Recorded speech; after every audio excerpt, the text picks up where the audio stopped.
On her birthday, I found my wife in bed with another man. What happened next left everyone speechless. Birthdays were supposed to be soft days, candles, laughter, the illusion of permanence. But that morning, something felt wrong. I remember unlocking the front door with the small, stupid smile of a man who still believed birthdays meant something. I came home early, earlier than she expected, holding a cake in one hand, her favorite coffee in the other. The silence of the house greeted me like a stranger. Not the peaceful kind, the staged kind. The type of silence that hides behind walls and breathes in the dark. I took one step inside, then another. My phone buzzed. A message from an unknown number. No words, just a photo. My heart didn't break, it shrank, collapsed into itself like a dying star. In the dim light of my hallway, I stared at the image on my screen. My bedroom, my bed, two silhouettes, her hair, his hands. I didn't breathe, didn't blink, didn't allow myself the weakness of shock. All I felt was clarity, a cold, surgical clarity I didn't know lived inside me. I walked deeper into the house, each step sinking into the thick air of truth. The cake box felt heavier. The coffee grew cold in my hand. Halfway through the hallway, I froze. A sound, a voice, then another, soft, breathless, close. My grip tightened around the cake box until the cardboard buckled. Something inside me, something I had always kept chained, sat up and whispered, "You were never meant to be happy." No rage, no screaming, just quiet. Quiet like the moment right before a storm pulls the ocean into its lungs. I walked toward the bedroom door and pushed it open. Darkness, movement, the scent of two people too close. My wife gasped. The man beside her scrambled. The sheets twisted like they were trying to hide what had already been seen. She whispered my name. I didn't answer. I simply placed the birthday cake on the dresser and said, with a levelness that terrified even me, "Make a wish." The room collapsed into silence, real silence this time. People assume betrayal is loud. It isn't. It's the opposite. It's a soft collapse, like a building that implodes from the inside while the exterior pretends everything is fine. She spent the first minutes scrambling, covering herself, stuttering through excuses that even she didn't believe. "It's not what it looks like. He came over because I didn't think you'd be home. It just happened." Each sentence was a thread, and she was pulling them all apart with her own shaking hands. I didn't yell, didn't ask questions. Her panic swelled because I wasn't reacting the way she needed me to. Her guilt needed my rage to survive. My silence suffocated her. I stepped back and looked at them, not with the desperation of a husband, but with the detachment of a man examining a body in a morgue. Cold, clinical, disconnected. I asked only one thing: how long? Her lips trembled. She looked at the man beside her before looking back at me, as if truth depended on his permission. 6 months, she whispered. 6 months. Half a year of lies folded into our marriage like rot, hidden under fresh paint. The man, her friend, kept his eyes on the floor, breathing heavy like he was trapped. He looked younger than I expected, desperate, guilty, not worth the destruction he'd helped create. I turned away from both of them, because if I looked any longer, I'd see the ghosts of all the moments she fooled me. The nights she came home late, the sudden new perfume, the locked phone, the laughs she hid from me. She had rehearsed betrayal with the dedication of an actress preparing for a role, and I had applauded her performance. I didn't leave that morning. I didn't stay either.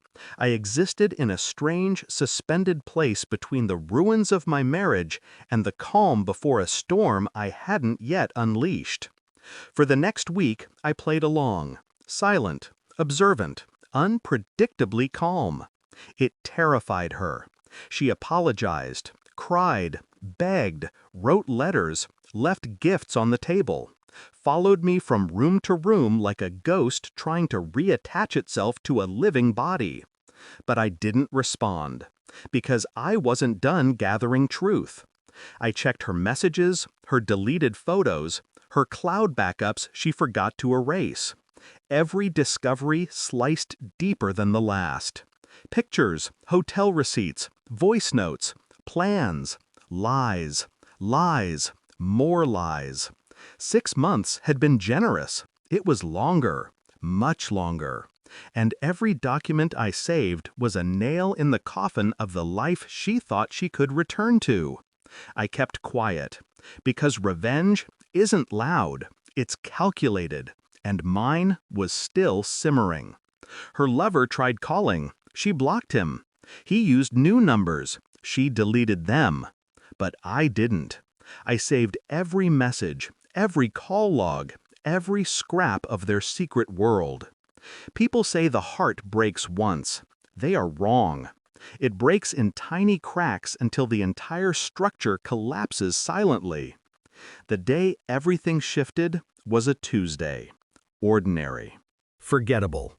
But she came into the living room holding her phone, eyes wide with panic. She had found something I wanted her to find.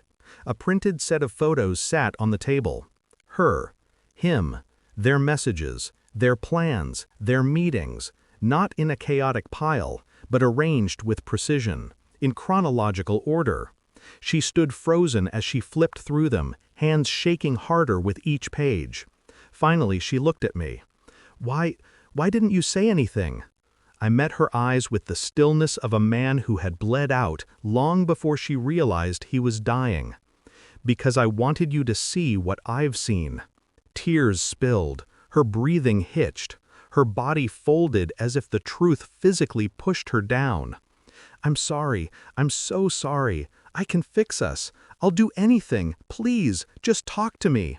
She reached for my hand. I stepped back. She flinched like I had struck her. The silence weighed more than any scream. Then I placed one final paper on the table, a printed statement from my lawyer.